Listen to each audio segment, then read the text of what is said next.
The night shift at Oak Creek Memorial in San Diego began at 2,247 hours, though Danielle Ross no longer counted time that way. The parking garage smelled of wet concrete and diesel exhaust as she pulled into a space marked employee, compact only, the irony not lost on her. She sat in the car for exactly 47 seconds, hands on the steering wheel, breathing the way she'd been taught 17 years ago when her SEAL Team 3 instructor had told her that fear was just oxygen debt. Then she opened the door. The ER doors hissed open like a sigh.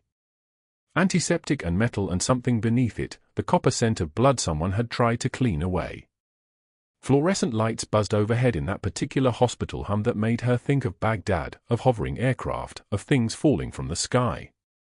She pushed the thought down. That was someone else's memory now. Her scrubs hung 2 sizes too large on her frame, the neckline drooping enough that the surgical scar running along her clavicle caught the harsh white light for just a moment. She'd bought them at Target instead of ordering her real size.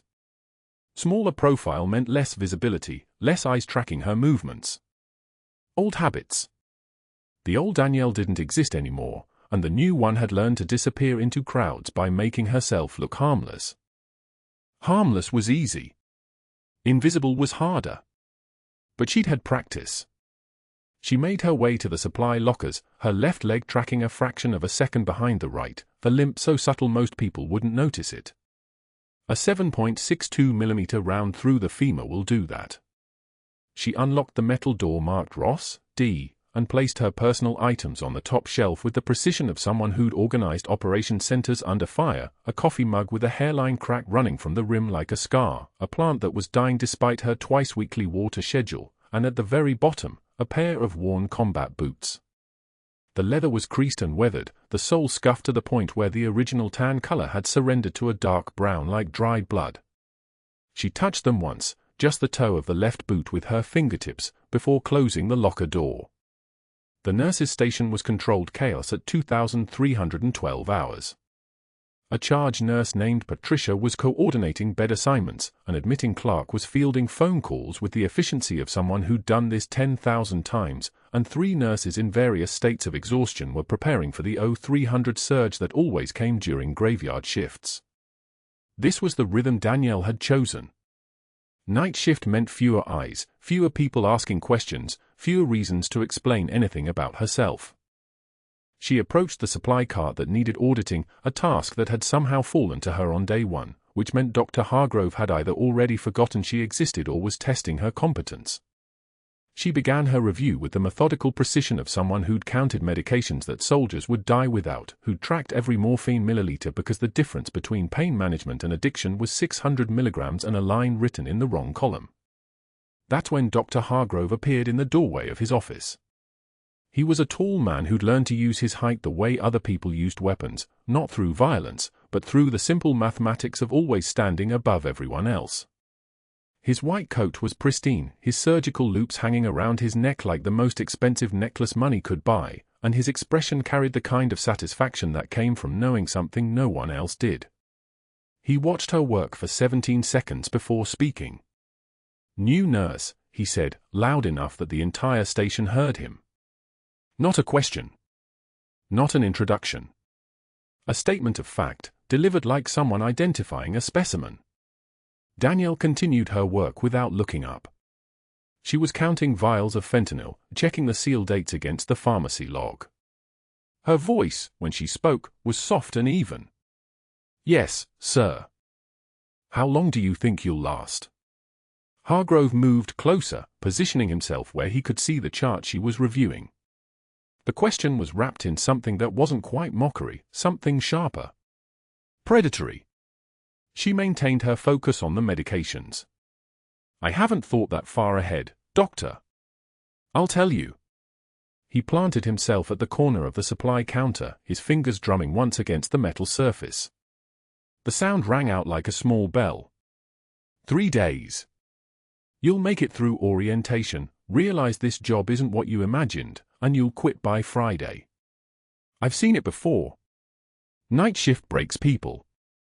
Especially the quiet ones. Patricia looked up from her assignment sheet, her expression signaling that this wasn't normal behavior, but she said nothing. The admitting clerk pretended not to hear. The other nurses had learned the particular calculus of existing in Hargrove's presence: be invisible, say nothing, don't give him a target. Danielle turned to face him. Her eyes were the color of winter Atlantic water, flat and deep, and when she met his gaze, something shifted in the room's air pressure. Not dramatically. Just enough for anyone paying attention to notice.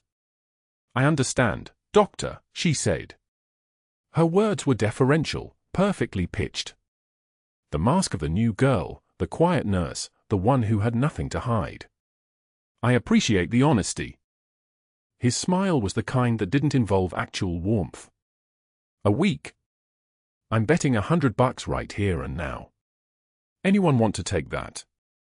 No one answered. These were his people, the staff who understood that his word was the institutional reality at Oak Creek Memorial. The ones who'd learned that challenging him came with consequences he could deliver quietly through schedule changes and unpleasant assignments. Danielle turned back to her medications and continued the count. 800 milliliters of fentanyl, 3 remaining vials, expiration dates all within 6 months. She wrote the numbers in the log with handwriting that was steady and precise. The kind of handwriting that came from logging casualty reports in the dark, from writing names of men whose families would never know how they'd actually died. The next 6 hours passed in the particular rhythm of night shift, moments of nothing punctuated by episodes of sudden violence. A diabetic in hypoglycemic shock. A drunk driver who'd run a red light in Ocean Beach and hit a family of 4. An elderly woman with chest pain and the expression of someone who'd been waiting for this her entire life. Danielle moved between patients with the economy of motion that came from practicing in spaces where every gesture mattered, where wasted movement meant wasted time, and wasted time meant death. At 0 for 7 hours, an ambulance arrived with a patient coding, a construction worker who'd taken a circular saw to his abdomen while working on a residential project in La Jolla. The ER erupted into organized chaos, something Danielle had learned to move through as if she were water, flowing around obstacles rather than pushing through them. A trauma surgeon named Dr. Chen materialized from somewhere, already calling out orders before he'd fully briefed them on the patient's condition. "We need an OR stat," he said, his voice carrying the particular confidence of someone who'd done this enough times that the impossible had become routine. "Get me a surgeon on standby, we're looking at potential visceral damage. I want 2 large bore 4s going in now, push units of O negative, and someone needs to draw labs. Type and cross, CBC, CMP, lactate, PT-CNR. The trauma bay had become a machine made of people, each one performing their specific function. Danielle found herself assisting at the bedside, her hands moving to cut away the worker's clothing with trauma shears in swift, efficient motions that revealed the wound, a laceration that started at the epigastrium and tracked toward the left lower quadrant, deep enough that the surgical team would need to assess for bowel perforations, for internal bleeding, for all the things that killing meant when it happened slowly instead of fast. "We need an emergency appendectomy first," Dr. Chen said, examining the abdomen with the clinical detachment of someone who'd seen worse. "There's peritoneal contamination. If we don't address that before the visceral repairs, he's septic in 72 hours. He looked up at the assembled team. "OR in 5 minutes. I want the best surgical nurse we have on this case." Patricia started to step forward, but Dr. Chen was already looking at Danielle. "You," he said. "Scrub in." It wasn't a question. It was a command delivered in the language she understood better than English, the language of certainty, of knowing that the person you were addressing could do what you were asking because failure wasn't a possibility you'd already accepted. The OR preparation took for minutes and 20 seconds. Danielle stood at the scrub sink, washing her hands with the ritualistic precision of someone who'd done this under far worse conditions, in field tents with brown water and no soap, in forward operating bases with limited supplies and time measured in minutes before the next casualty arrived. She washed each finger, each palm, each nail bed, and the underside of her wrists where blood could hide and infection could grow. The surgical tech handed her a sterile towel, then the gown, then the gloves, latex snapping against her wrists like it always did, like the sound of a round chambering in a rifle. The appendectomy was a straightforward procedure: isolate the appendix, tie off the mesoappendix, clamp and divide the appendiceal artery, ligate the appendix at its base with a knot, and remove the organ. Dr. Chen called out his movements with the rhythm of a dance partner counting beats. "Clamp," he said. "Tie off. I need a surgeon's knot here." Danielle's hands moved. Not because her brain had instructed them to, muscle memory had already taken over, bypassing consciousness entirely. She tied the knot that wasn't taught in most nursing schools, the one that came from field medicine in places where the next suture might be the difference between a man living to see his daughter again or bleeding out on a stretcher.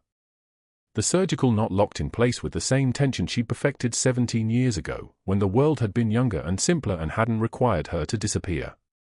Behind her, a voice, one of the surgical residents, a man in his late 20s with a combat medic patch barely visible on the underside of his scrubs, took a sharp breath. "That's..." He started, then stopped. He leaned in closer, his eyes tracking the knot. When recognition flickered across his face, it was like watching someone suddenly see a familiar face in a crowd. "Senior Chief." It was a question wrapped in 47 different meanings. A question that meant he knew. A question that meant whatever life she'd been trying to build here, whatever disappearance she'd managed, had just cracked like old paint. Danielle didn't turn to face him. She simply raised her hand slightly and shook her head, one small movement, clear and final. The language of people who'd served together, who understood that some conversations couldn't happen in oars, who knew the value of silence better than other people knew the value of words. The resident said nothing else. The appendectomy continued. Dr. Chen finished the procedure with the satisfaction of someone who knew the patient would live, would walk out of the hospital in 5 days, would see his daughter's high school graduation next month because of decisions made in this room by people whose names he would never remember. When the surgery ended, Danielle removed her gloves and gown with the same precision she'd put them on. The combat medic watched her go, his expression caught between confusion and understanding, the look of someone who'd just realized that the quiet nurse in scrubs 2 sizes too large was something entirely different than what she appeared to be. But he didn't follow. He didn't speak. He simply watched her walk back to the ER, back to the nurse's station, back to the careful inventory of medications and the invisible life she was trying to build in a hospital that had no idea who was walking through its corridors at night. It was 05 for 7 hours. The night shift was ending. The day shift would arrive soon, and Danielle would log out, and no one would look twice at her as she walked back to the parking garage where her car was waiting with the same patient stillness that she brought to every moment. But something had changed.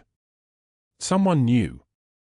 And in a world where her past had been classified so thoroughly that the government had redacted entire operations, even one person knowing was too many. The next morning, Dr. Hargrove gathered 6 residents in the nurse's station. His voice carried across the unit, loud enough that Danielle heard every word from the medication cart 3 doors down. "I'll bet anyone here $50 that our new Florence Nightingale doesn't last a week," he announced, leaning against the counter with the casual confidence of a man who'd never been told no. "She's got that look. Playing nurse until she finds a husband with a real career." The residents laughed, nervous, uncertain laughter that died quickly when no one joined in with genuine amusement.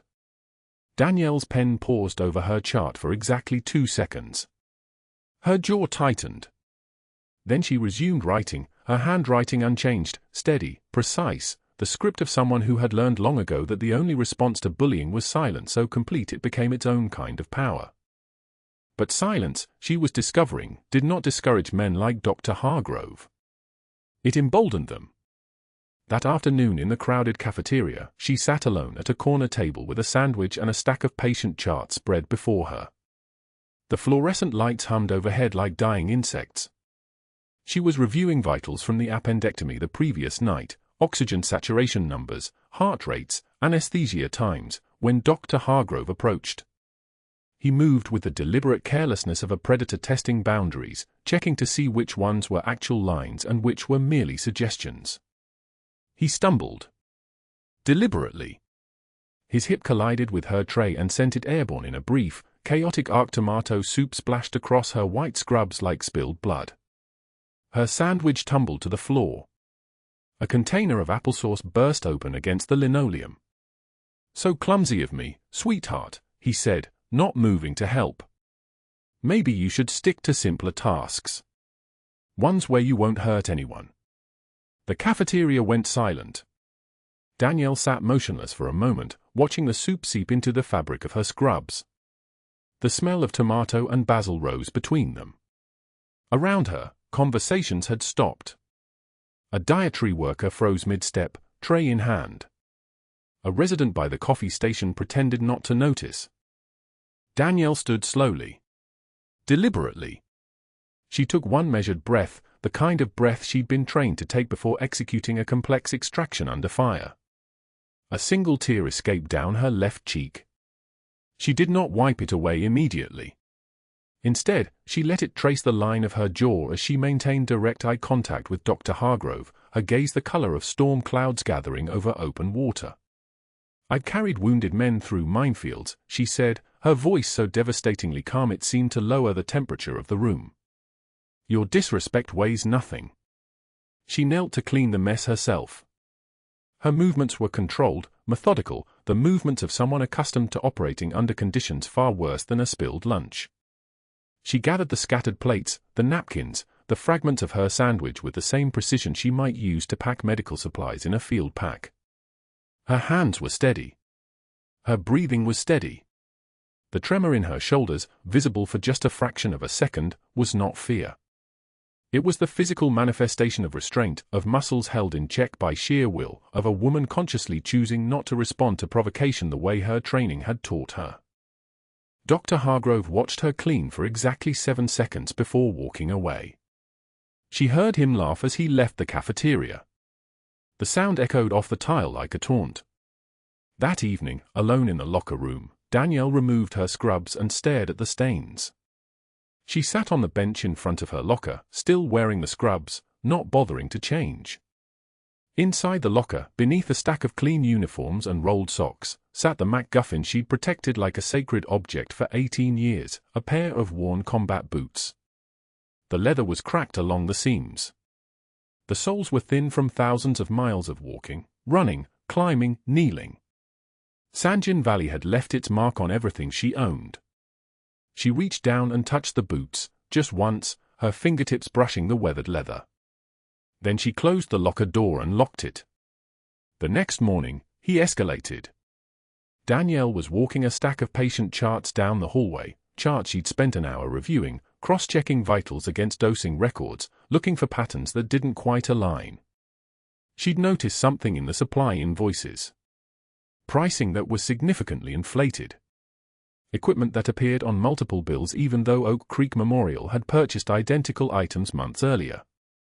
She'd made a note to herself to review it more carefully.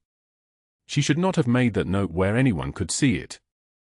Dr. Hargrove appeared around the corner with the timing of someone who'd been waiting. He had 2 residents trailing him, witnesses, though they didn't yet understand why they were needed, and a physician assistant Danielle recognized as Sandra Chen, a woman who looked perpetually uncomfortable when Dr. Hargrove was in the room. He didn't stumble this time. Instead, he reached out and swept his arm in a casual arc that sent the entire stack of charts scattering across the hallway. 20 folders. 40 pages minimum. Documents and test results and medication records floating to the floor like snow, each one landing in a different position, some face up, some face down, some sliding across the polished tile. "Pick that up, sweetheart," he said, his voice dripping with mock concern. "Organization is part of your job description, isn't it? Or did you miss that during your nursing school?" The residents exchanged glances. The PA looked at her shoes. Danielle crouched to gather the pages. Her knees bent with the precision of military tactical movement, efficient, controlled, economical. She began sorting the scattered documents with the same meticulous attention she'd once used to organize field equipment in the dark. Her hands moved with practiced speed, each chart returned to its folder, each folder stacked in the order she'd had them before. Spine aligned. Pages squared. The physical effort of maintaining her composure was visible only in the set of her shoulders, in the way her breathing had become deliberately deep and measured, like someone preparing for combat. I'm going on break, she said quietly, not looking up from the charts. I need some jello. One of the residents almost smiled before catching himself. Dr. Hargrove's expression hardened. A voice spoke from the far end of the hallway. I'll help you with those. It was Rodriguez, the ER tech who'd worked with her on the appendectomy, a man whose stocky build and careful movement suggested he'd worn a uniform once, maybe 2 decades ago. He knelt beside her and began gathering scattered papers with surprising dexterity, his hands moving in coordinated patterns that suggested long practice at retrieving things from chaos. As they worked, Rodriguez studied her hands. The calluses on her palms. The scarring along her knuckles. The way she handled the charts with a kind of mechanical precision that came from repetitive training, from muscle memory that lived deeper than conscious thought. He watched the way she moved, economical, controlled, the movement vocabulary of someone who'd learned to operate in environments where wasted motion cost lives. That's a field medic's tie, he said quietly, so quietly that only she could hear. He was looking at the way she'd bound a stack of charts together with a strip of gauze she'd pulled from her pocket. The knot was professional, tight, designed to hold under pressure. I learned that in Kandahar. Saw it again in Ramadi. Danielle didn't look at him. She continued organizing the charts. I'm just a nurse, she said. Yeah, Rodriguez replied. That's what I thought about the guy who taught me. He didn't say anything else. He simply helped her gather the remaining documents, returned them to her arms, and stood. Dr. Hargrove had already left the hallway. The residents had dispersed. Only the PA remained, watching from a distance, her expression caught somewhere between compassion and fear. In his office on the 3rd floor, Dr. Hargrove made phone calls. He pulled Danielle's personnel file from his desk drawer and began dialing the references she'd listed. A nursing school in Arizona. A previous employer at a clinic in Nevada. A supervisor at a healthcare staffing agency. The conversations were brief, coded, carefully worded questions about her stability, her judgment, her tendency toward obsessive behavior. By the time he hung up the 4th call, he'd created a narrative about a nurse whose background didn't quite add up, whose certification seemed almost too thorough, whose references, when pressed, suddenly became evasive. He had a vendor kickback scheme running smoothly. Medical supplies marked up by 30%. The margin split between himself and a distributor in Los Angeles. $50,000 a month, direct deposit to an offshore account. He couldn't afford to have anyone discover those invoices. And the way Danielle had been reviewing supply records, the methodical precision with which she seemed to question every single entry, it was only a matter of time before she found what he'd been hiding. The phone rang in his office at 4:08 p.m. Hospital investigator. Board member. Someone asking delicate questions about nurse staffing and professional conduct. Dr. Hargrove smiled. He'd already started the machinery. By tomorrow morning, an official inquiry would be opened.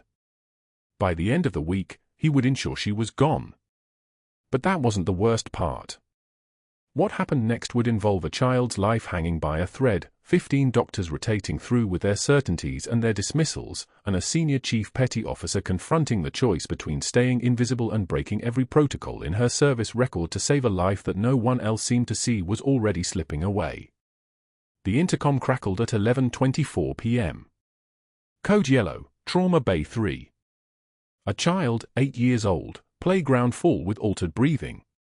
Danielle was restocking the crash cart when the paramedics wheeled him past, and she saw it immediately, the way his small chest rose on one side and barely moved on the other. Asymmetrical. Wrong.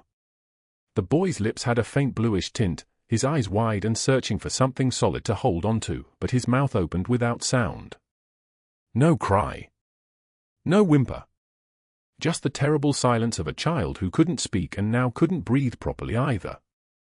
She followed them to Trauma Bay 3, staying at the perimeter as protocol demanded. The attending, Dr. Morrison, young, competent, steady hands, ordered a chest X-ray and basic vitals. Oxygen saturation 88%. Heart rate 118. Respiratory rate 26. High, but not critical yet. The boy's father arrived 8 minutes later, a man in his mid-50s with the bearing of someone who'd made life-and-death decisions, military straight posture, but his face had fractured the moment he saw his son on the stretcher. "Commander." That's what the paramedic report said. "Navy." The boy reached for him with trembling fingers, still silent, and the commander took his hand with the kind of gentleness that suggested he'd held wounded men before too. 2 hours later, Danielle was assigned to triage the night shift overflow.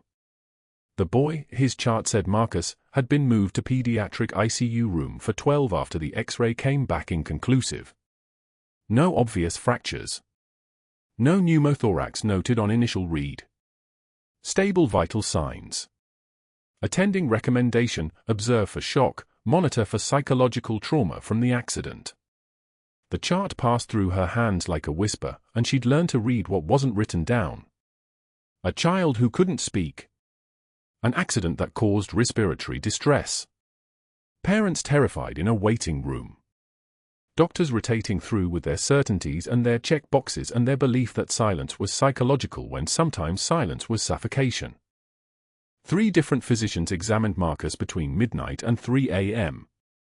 Each one auscultated his lungs. Each one looked at the repeat chest films. Each one concluded the same thing: stable, likely anxiety-related mutism exacerbating his breathing response, recommend psychiatric consultation in the morning, monitor vitals hourly. The 4th doctor was Dr. Hargrove.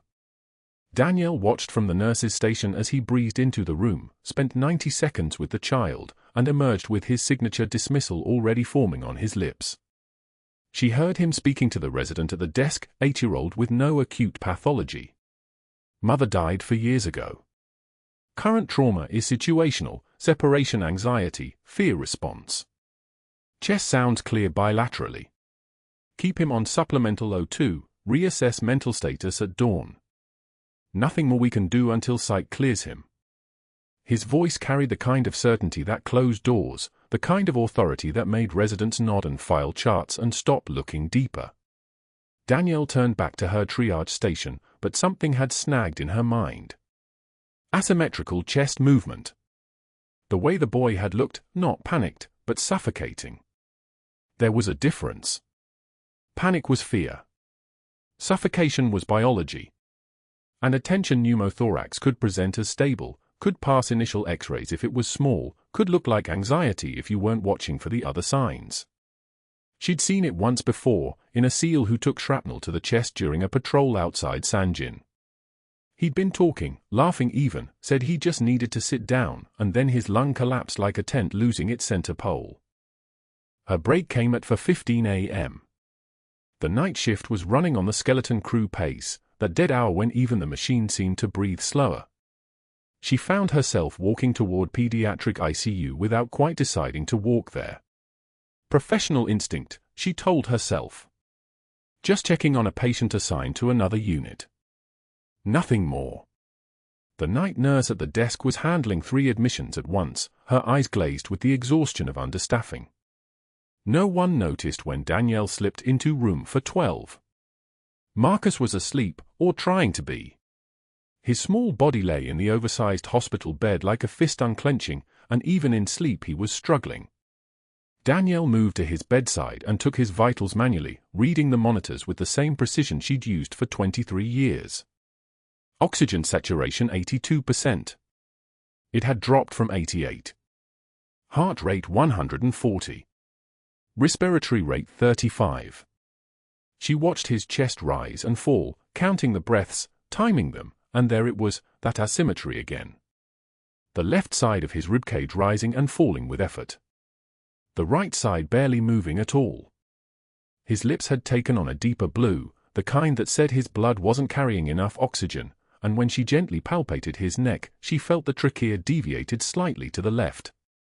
Hyperresonance on percussion over the right lung field. The textbook presentation of tension pneumothorax, the kind that could kill a child in hours if the pressure built enough to collapse the other lung. She touched her forearm, the small scar there that came from shrapnel in Sanjin, and felt muscle memory opening like a door she'd locked 12 years ago. The child needed immediate needle decompression. Needed it within the next 30 minutes or his condition would cascade into cardiac arrest. She straightened up and moved toward the phone at the bedside to page the attending. Dr. Hargrove answered on the third ring. She could hear the irritation in his voice even through the receiver, the tone of a man being pulled from sleep by someone he'd already decided was incompetent. "This is Hargrove. Room for 12, pediatric ICU," Danielle said, her voice steady as surgical steel. "Vital sign deterioration. O2 sat down to 82. Respiratory rate 35. Asymmetrical chest movement. Right-sided hyperresonance. Tracheal deviation. Your triage, not respiratory. Who told you to be on the pediatric floor?" His voice had sharpened, but not with concern. With annoyance. With the edge of a man who was about to reassert dominance over someone he'd already humiliated in front of witnesses. "The child is deteriorating," she said. "He needs evaluation. The child is stable. We evaluated him 3 times. Chest is clear. He's anxiety-ridden because his father is military and probably raised him to suppress emotion. Get off the pediatric floor. Now." The line went dead. Danielle held the receiver for one full breath, then replaced it. She looked back at Marcus, at his blue lips and his labored breathing, and touched the scar on her forearm again. Her mind was sorting through medical protocols and hospital hierarchy and the consequences of what she was about to do. She could wait for Hargrove to show up. Could document her observations in the chart and let the system work the way it was supposed to work. Could follow orders like she'd been trained to do, like she'd done for 2 decades in a uniform that no longer existed on any official record. But she'd also watched 12 men die in Sanjin because extraction was delayed. She'd watched systems fail. She'd watched bureaucracy cost lives. She was still at the bedside when Dr. Hargrove arrived 14 minutes later, moving with the gait of a man who'd been woken up and was about to punish someone for it. He took in the room at a glance, the child, the monitors, Danielle standing there as if she'd never left, and his face hardened like cement setting. "Get away from that bed," he said. Not a request. A command spoken in a voice like a tank idling in a garage, all controlled power and threat. "This is the second time you've overstepped. I will not warn you again." "His oxygen saturation is 82% and falling," Danielle said, not moving. "His heart rate is 140. His chest is moving asymmetrically. He has tracheal deviation and hyperresonance on the right side. I don't care if he's purple and singing opera. You are not his attending physician. You are not his respiratory therapist. You are a triage nurse who does not know her place, and I am losing my patience." Hargrove stepped between Danielle and the crash cart, positioning himself as a physical barrier. His hand was on the alarm button for security. "Walk out of this room right now, or I will have you removed. Your credentials are already under review. One more incident and you'll be escorted out by lunch." Danielle looked at Marcus. The boy's eyes had opened, his small body trembling with effort to breathe, and there was something in his expression that transcended the mutism. It was recognition of a person drowning while the lifeguards argued about procedure. She'd seen that look before. She'd learned to read it in the screams of men who couldn't scream. She turned and walked past Hargrove toward the doorway. Her hands were steady. Her voice had not cracked. She was still in control, still contained, still playing the role of a nurse who knew her place. She stepped into the hallway and stood there for 30 seconds, watching through the window as Dr. Hargrove began his examination, listening to the child's chest with his stethoscope, already checking his phone for something more urgent to do. Marcus's eyes fluttered. His breathing had gotten worse. His small chest barely rose. She touched the small scar on her forearm one more time. 23 years of service. 3 tours. 12 men in a valley that no longer appeared on any map she could find. A daughter waiting at home who'd learned never to ask questions about the past because her mother didn't have answers to give. All of it led to this moment, this choice, this child who couldn't speak and might not survive if she remained silent. Danielle turned and walked back into the room. The child's lips were turning blue. Danielle moved past the rolling crash cart where Dr. Hargrove stood blocking access to the decompression needles, her shoulder brushing his without acknowledgement. He grabbed her wrist. "Step back, nurse." She didn't slow. Her free hand found the 14-gauge needle from the tray, the metallic click of it leaving its housing sharp against the room's fluorescent hum. Hargrove's grip tightened. She turned to face him, her voice dropping to the register of a woman who had called in helicopter gunships while bleeding through a tourniquet. "Remove your hand." It wasn't a request. It was a command. The trembling wasn't fear. It was restraint. He released her. She turned back to the child, whose oxygen saturation was 58 and falling. The monitor screamed in that particular frequency that meant minutes, not hours. Danielle's hands moved on their own, muscle memory that predated this uniform, this hospital, this life she'd been trying to bury. She counted ribs. 1. 2. She marked the second intercostal space at the midclavicular line with her thumb. The needle was cool against her skin. She could see Rodriguez in the corner, frozen, watching her with the kind of recognition that meant the jig was up. She didn't care anymore. That door had closed. She angled the needle perpendicular to the chest wall and pushed. The hiss of air escaping was unmistakable, that particular sound of pressure releasing, of a lung re-expanding after being crushed by its own body. The child gasped. Not a wheeze. Not a struggle. A full, deep breath, his tiny chest rising and falling with the kind of automaticity that meant oxygenation. His color changed in 3 seconds flat. Pink instead of slate. Alive instead of coded. "Jesus Christ," Dr. Chen whispered from the doorway. "Get a chest tube," Danielle said, stepping back. "Tube thoracostomy, 32 French, left anterior axillary. And someone call his father. Tell him his son is breathing now." She set the needle down on the sterile field. Her hands were steady. She'd done this before in Sanjin, except that time it was a 19-year-old SEAL whose lungs had been punctured by shrapnel, and the medevac bird was 17 minutes out, and she'd been the only one with field medic training who wasn't pinned down returning fire. That boy had lived too. Dr. Hargrove's face had gone the color of old paper. He was already moving, already reaching for his phone. By the time the chest tube was placed and secured with sutures, he was in the hallway, his voice cutting through the background noise of beeping monitors and rolling gurneys. "We have a critical incident." A nurse, Danielle Ross, performed an authorized medical intervention. "Yes, the patient is stable now, but that's not the point. She violated every protocol we have. Direct orders. Scope of practice. Yes, I understand she's being credited with saving his life, but what she did was illegal. We need immediate legal review. Board members." She heard him say the names of board members. Rodriguez found her in the medication station 20 minutes later. "Senior chief." "Don't," she said quietly. "Not here. The boy is stable. You performed a perfect decompression. You saved his life." Danielle didn't respond. She was already composing the ending of this particular story in her head. She'd written it before, different cities, different names, different uniforms, but the same arc exposure. Termination. Disappearance. The only constant was the silence afterward. By midnight, Hargrove had contacted 3 of the reference numbers she'd provided during hiring, all fabricated, all staffed by Marines who'd gone to ground with her, who knew exactly what story to tell if anyone called. He asked the right questions, planted the right doubts. Insubordination. Tendency to exceed her authority.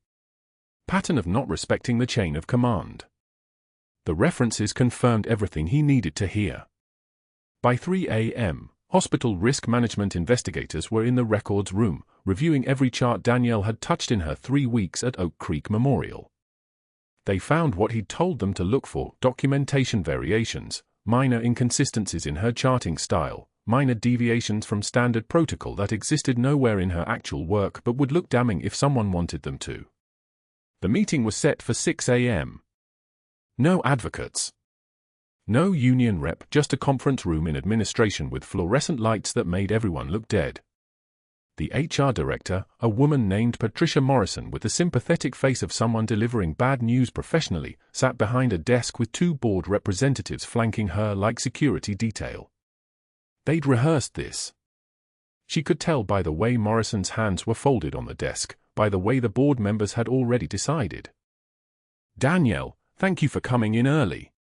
We need to discuss the incident from your shift regarding the pediatric patient and the unauthorized medical procedure." Morrison opened a folder. "According to Dr. Hargrove's report, you performed a needle decompression without attending physician authorization, without consulting your charge nurse, and without following the hospital's established triage protocol. The child was dying," Danielle said. "Tension pneumothorax. 15 doctors had missed it. His oxygen was 58. You're not qualified to diagnose. You're a registered nurse. You exceeded your scope of practice. I saved his life. That's not the question we're discussing." One of the board representatives, a man with silver cufflinks and the posture of someone accustomed to being right, leaned forward. "The question is whether you can be trusted to work within your assigned role. Your references have raised some concerns about your tendency to overstep authority." Danielle's jaw tightened a fraction. A single breath in. One out. "Based on our review of your employment record, your charting inconsistencies, and the testimony of multiple physicians, we've made the decision to terminate your employment effective immediately. You're a liability to this institution. Security will escort you from the building." The words moved past her like they were meant for someone else. She'd heard variations of them before. Different cities. Same ending. Security arrived at 7 a.m. in the form of 2 officers who treated her with the awkward courtesy reserved for people who were leaving but hadn't done anything technically illegal. They walked her to her locker, waited while she removed her few personal items and changed out of her scrubs. The rain had started before dawn, the kind of San Diego rain that was more mist than weather but carried the weight of something heavier. She walked to the bus stop a block from the main entrance, her cardboard box sagging in the damp. Inside, a cracked coffee mug with the faded logo of a bar in Coronado. A dying succulent plant that Rodriguez had given her on her first day, now browning at the edges. A photograph from 14 years ago, 8 faces in desert camouflage, taken outside a forward operating base in Helmand Province. All of them smiling. All of them gone now except her. At the bottom of the box, wrapped in a plastic grocery bag and hidden beneath everything else, were the combat boots. Brown leather, salt-stained from sweat and rain, mud from the Sanjin Valley still ground into the treads where she hadn't been able to clean it. She'd carried them for 18 years, moving them from apartment to apartment, city to city, always at the bottom of a closet where no one would ask questions. She sat at the bus stop and set the box down beside her. The cardboard was already softening, the bottom beginning to separate from the sides as rain soaked through. The photograph of her team started to bleed at the edges, the ink bleeding into watercolor, faces becoming abstract, then disappearing entirely. She didn't try to save it. Didn't move the box. Didn't close her eyes or take a shaking breath or look away. She just sat there while the rain came down and buses passed without stopping, watching the only physical proof of who she'd been dissolve into water and cardboard fiber. 3 buses passed. Then 5. She counted them without meaning to, another old habit, counting, always tracking time and resources and odds. A 2012 Honda Civic pulled up to the curb. The window rolled down. It was her son, Marcus, 17 years old, soaked through his school uniform, eyes red. "Mom. I called the hospital. They said you didn't show up for your morning shift. They said you were terminated. What happened?" She didn't answer. Couldn't, without explanation. Without lies that would feel more like insult than protection. "Get in the car," he said, and his voice was so close to the register of a man giving orders that it broke something in her chest that she'd kept sealed since Sanjin. She picked up the disintegrating box and got in. Marcus drove in silence, heading north, toward their apartment in Pacific Beach. The rain hammered the windshield. Somewhere, she knew, Dr. Hargrove was at Oak Creek Memorial, already spinning his narrative, already consolidating his position, already planning what came next. But that wasn't the worst part. The worst part was what came next. Her 17-year-old son burst through the conference room doors like a man on a mission, his chest heaving, his eyes locked on the hospital administrator sitting rigid in her leather chair. In his hands, he carried a shadow box, weathered oak, glass front, the kind that belonged in a museum or a home shrine. Mrs. Chen's pen froze mid-signature. The board members turned.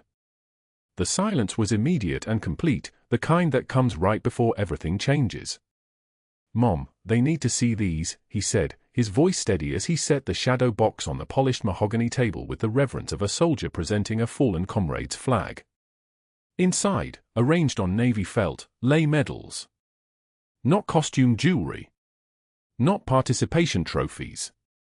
These were the real thing, each one catching the fluorescent light and throwing it back in colors that meant blood, sacrifice, extraction under fire. 3 purple hearts, their ribbons faded by salt spray and desert sun. A bronze star with Valor, the eagle catching light like it was still watching over a kill zone. And beneath them all, hung separately because it was sacred, was the Navy Cross, the medal that only exists because someone did the impossible when impossible was the only option left. The hospital administrator's face drained of color. Her hand moved to her mouth. Senior Chief Petty Officer Danielle Ross, her son declared, and the words hung in the air like a defibrillator paddle charging. "That's my mother's name. That's who she is." Mrs. Chen reached for a manila folder, thick with pages, stamped with the Navy seal that had been redacted for 18 years. Her hands trembled as she opened it. Not shaking from fear. Shaking from the weight of what she was about to read aloud. 3 purple hearts, she whispered, as if saying it out loud might make it disappear. She paused. Board members leaned forward. Bronze star with Valor. Another pause. The room wasn't breathing. And a Navy Cross for extracting 12 wounded SEALs under fire in Sanjin Valley, Helmand Province, 2015. The fluorescent lights hummed their mechanical song. Nobody moved. Nobody blinked.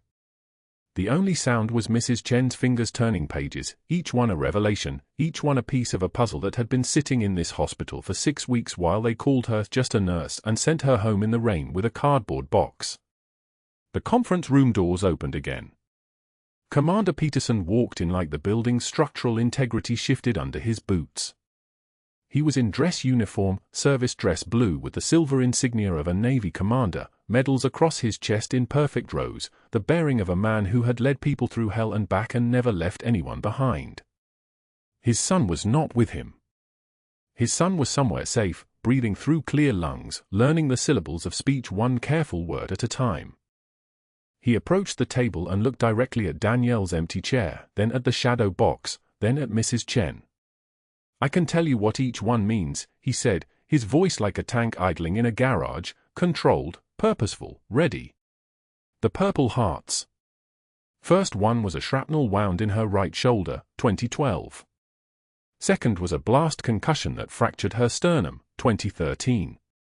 Third was a gunshot wound that missed her heart by 3 centimeters. He let that sit. 3 centimeters. The thickness of a hospital chart. She never left the field.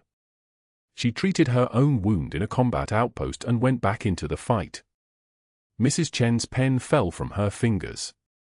The Bronze Star, Peterson continued, moving his hand along the table as if tracing a map of memory, was for coordinating an emergency medevac under small arms fire from 3 separate positions. She calculated wind drift, ballistics angles, and medical loadout weight while keeping 2 4s running on a dying Marine who had 6 minutes of consciousness left. He lived. His name was Rodriguez. He's still alive. He works in this hospital. A board member stood up. Mrs. Chen didn't stop him. The Navy Cross, Peterson said, and his voice dropped an octave, became something that belonged to battlefields and classified briefings, was given for tactical extraction of our unit, 12 wounded operators, from a decimated compound after our intelligence was burned by someone at the Pentagon. We were surrounded. Air support was 90 minutes out. She rigged medical escalation protocols we didn't even know existed, kept 6 men from hemorrhaging out in the back of a Humvee, and talked down a Marine pilot on his 3rd combat tour who wanted to drop ordnance on his own position to cover our extraction. He paused. The pause lasted 3 seconds. She did that while bleeding out from a gunshot wound and compound fracture of her left radius. The silence was thick enough to operate in. After that operation, Peterson continued, the unit was classified. The intelligence failure was buried. The Pentagon needed it to disappear. Not the soldiers. The records. The operation. The whole thing. Danielle was given orders to vanish. To become someone else. To never acknowledge any of it. She did exactly that. She accepted 18 years of silence because that was the order. She came here and became a night shift nurse in San Diego and never complained, never revealed anything, never asked for recognition. He looked at Mrs. Chen directly. And the first time she saved a life using the skills she earned in that darkness, you fired her. The doors at the back of the conference room burst open. 2 federal agents in dark suits entered, moving with the practiced efficiency of people who had done this before. Behind them came Torres, the hospital IT specialist, his Marine Corps tattoo visible on his forearm, his expression carrying the weight of every deleted file he'd recovered, every backup server he'd preserved, every frame of footage that proved Dr. Hargrove's competence was a mask over something rotten. We're executing a search warrant for Dr. Marcus Hargrove's office, computer systems, and financial records, the first agent said, holding up the paperwork like a surgical instrument. We have evidence of a fraudulent procurement scheme involving kickback payments from his medical supply vendor totaling $340,000 over 18 months. Torres stepped forward with a flash drive the size of a lighter. I found deleted security footage from the supply storage areas. Dr. Hargrove was manipulating order quantities to trigger commission payments while falsifying inventory reports. I also found his emails attempting to contact your references about Danielle Ross, Dr. Chen. Attempted defamation. Attempted character assassination to cover institutional fraud. The vendor's name came out next. Then the payment schedule. Then the bank deposits that matched delivery dates with mathematical precision. Then the text messages between Hargrove and the vendor, casual, professional, utterly incriminating, discussing that arrangement as if it were as mundane as ordering coffee. Mrs. Chen's face had gone white. The federal agent continued methodically. We're also investigating whether Dr. Hargrove had any role in blocking patient care protocols. Specifically, the case of the 8-year-old pediatric trauma patient admitted 6 weeks ago. He looked directly at Commander Peterson. Your son, sir. The records show 15 different physicians rotated through without identifying tension pneumothorax. The attending physician, Dr. Hargrove, explicitly prohibited the nursing staff from accessing emergency equipment and documented in the chart that the patient's symptoms were psychiatric in origin. Then a single nurse performed a needle decompression procedure without authorization and saved that child's life. Commander Peterson's jaw tightened. That nurse is in this room. By 2 p.m. that same day, Dr. Hargrove's medical license was flagged for emergency review. By 4 p.m., his hospital privileges were suspended. By 6 p.m., he had hired a criminal defense attorney. By morning, the California Medical Board had initiated formal revocation proceedings. By week's end, his license was gone, revoked in California and flagged in 4 other states where he'd worked, each one now opening investigations into his procurement practices, his patient interactions, his entire career suddenly laid bare under federal scrutiny like a wound that wouldn't close. 2 months later, Dr. Marcus Hargrove was teaching CPR to bored community college students in a strip mall classroom in Albuquerque, New Mexico, making $14 an hour, telling people how to perform chest compressions while his own chest felt like it was caving inward. He had no office, no status, no network. He had nothing but the slow realization that he had picked a fight with a legend and lost everything. Commander Peterson visited Oak Creek Memorial on a Tuesday evening, moving through the ER with the same practiced efficiency he brought to every operational space. He found Danielle at the trauma station, now officially promoted to senior trauma nurse, with authority that came not from a title but from the fact that every person in the hospital knew she could save your life with her hands tied behind her back. He showed her a video on his phone. His son, the 8-year-old who hadn't spoken in 4 years, was sitting in a pediatric therapy room, sunlight streaming through the windows, holding a photograph of Danielle. The image was slightly blurred at the edges because his small hands were trembling. "Thank you," his son said, the words emerging like they were being carved from stone, each syllable a triumph, each breath between words a victory. "Thank you." Danielle's hands moved to her mouth. Her eyes filled. The tears came then, not in public, but in the privacy of her own body, her shoulders bending forward, her breath catching, the full weight of 18 years of silence and sacrifice finally allowed to exist in the open where it belonged. Peterson placed a hand on her shoulder. "Your country needed you to disappear. My son needed you to appear. I'm glad you chose to be here." Rodriguez approached from across the ER with Torres beside him, and Rodriguez raised his right hand, not a handshake, but a salute, full and formal, the kind that belonged in dress uniforms and official ceremonies but existed here anyway, in the fluorescent light of a trauma bay, in the presence of someone who had carried him through a kill zone with her own blood pooling in her uniform. Torres saluted too. Then the paramedic captain. Then 3 nurses who had worked night shifts under her command and survived because she was there. Mrs. Chen approached with a formal letter of reinstatement, back pay, a public apology, and an offer of any position in the hospital she wanted. Danielle accepted the reinstatement but asked to stay in the ER, on nights, where the patients came broken and she could use her hands and her training and her silence to put them back together.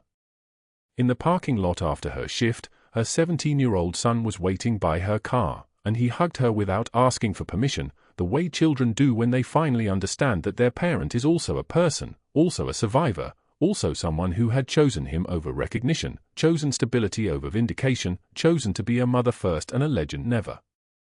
"I'm proud of you, Mom," he said against her shoulder. She held him and thought about San Jin, about the men she had carried through minefields, about the silence that had been ordered and the silence that she had chosen, about the difference between the two. Then she spoke the lesson that 18 years of darkness and 2 months of light had finally taught her clearly. True class is what you do when the lights go out. The hospital glowed behind them, night shift beginning, the fluorescent lights turning the ER into a theater where quiet competence was saving lives in the dark, where the strongest people were often the ones no one noticed, where a Navy SEAL in nurse scrubs could watch a child speak his first words and know that she had been exactly where she needed to be all along. Hit that like button if you appreciate the nurses and healthcare workers in your life. Drop a comment if you've ever worked in medicine or know someone who has. Subscribe and let's see what happens next.